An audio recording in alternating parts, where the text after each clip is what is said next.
untuk di e-billing apakah yang harus dilakukan? Di e-billingnya salah clearing, apakah boleh diantir di IBS?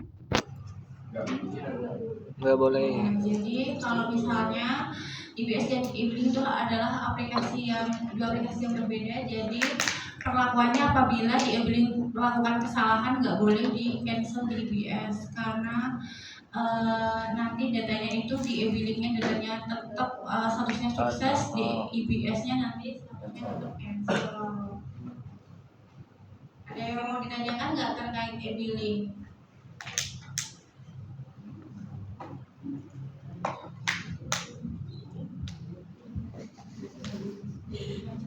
Hanya 15 menit lagi sebelum kita menuju puncak acara. Ujian ya, ada ujian.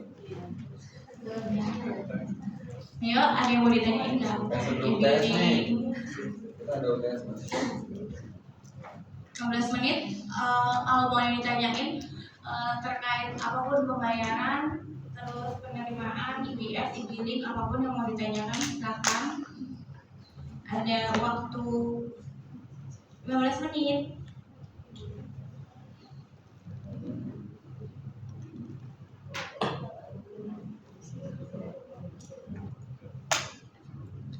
SLA pembayaran berapa lama? 60 hari. Verifikasi pencatatan dan validation di aplikasi. SLA-nya 6 hari.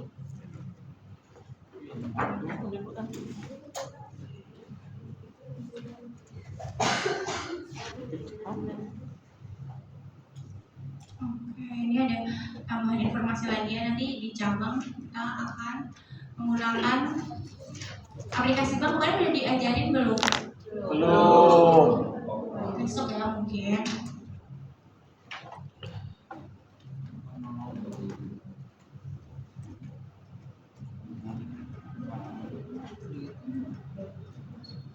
Teman-teman, host bank kita, baik di pusat maupun di cabang, untuk pembayaran itu Bank Mandiri.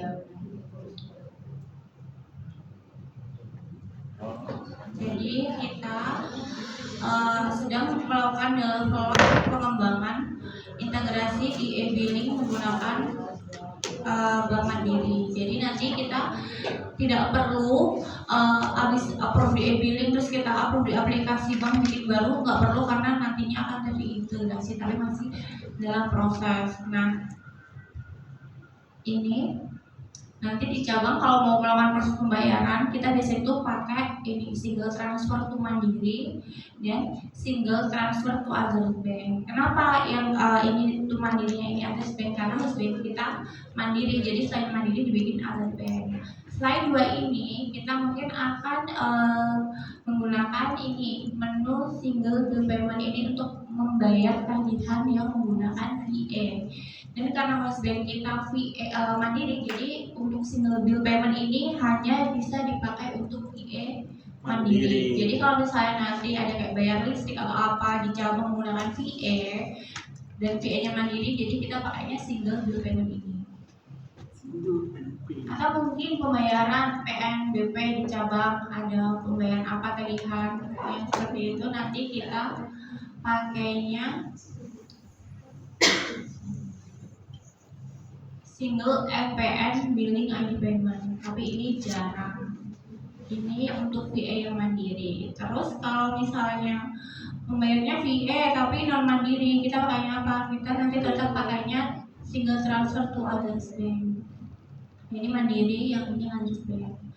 Perbedaan dari single transfer to Mandiri dan single transfer others bank adalah kalau Mandiri kita pindah bukunya di real time. Jadi saat teman-teman cabang melakukan release payment, jadi uangnya bisa langsung diterima dari beneficiary tujuan rekening kalau Mandiri sama Mandiri. Cuma kalau ternyata dia selain Mandiri nanti ada proses clearing BI, tapi itu untuk yang transaksi LLG dan RTGS. Untuk yang online transfer dan BI fast, dia tanpa melalui clearing BI, jadi dia juga bisa real time. Nah, apa perbedaan dari LLG, RTGS, online dan BI Fast? Ini itu dari batasan nominalnya. Dari pertama online transfer itu biaya transfernya 6.500 dengan nominalnya 0 sampai 50 juta. Terus kemudian yang BI Fast itu 0 sampai 250 juta dengan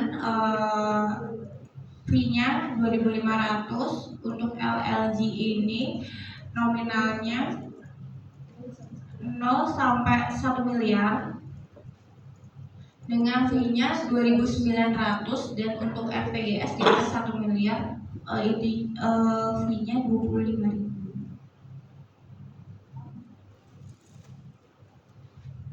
Terus ada informasi-informasi yang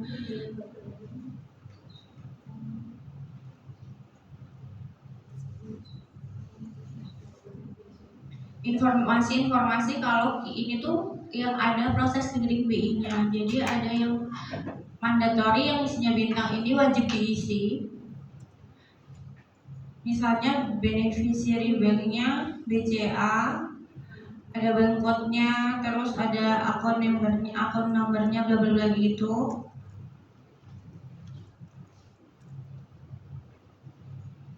Oke. Misalnya ini sebenarnya dia tuh dari Surabaya, tapi karena kita tidak mengetahui informasi itu di kontrak, kita isi Jakarta misalnya. Itu tetap lolos screening BI karena untuk alamannya ini mandatory diisi, tapi tidak ada pengecekan dari sistem mandiri. Jadi untuk country bla bla ini harus diisi, cuma misalnya Jakarta Surabaya nggak apa-apa, tetap lolos. Yang menjadi trigger itu lolos atau lolos BI akan ada refer atau enggak itu di akun name-nya. Jadi akun name-nya ini nggak boleh salah.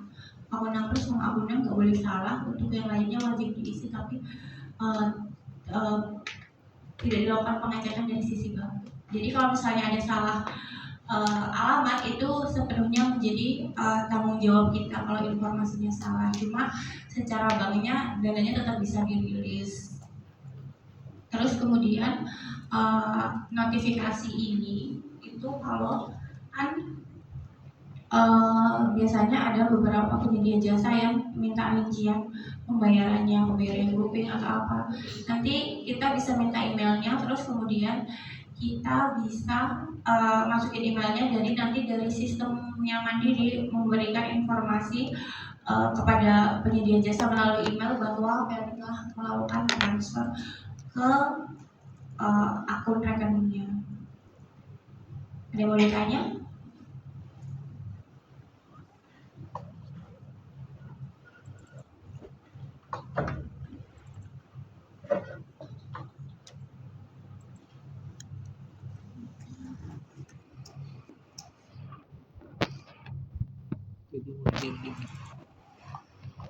Nggak ada. Bertanya Emily IBS.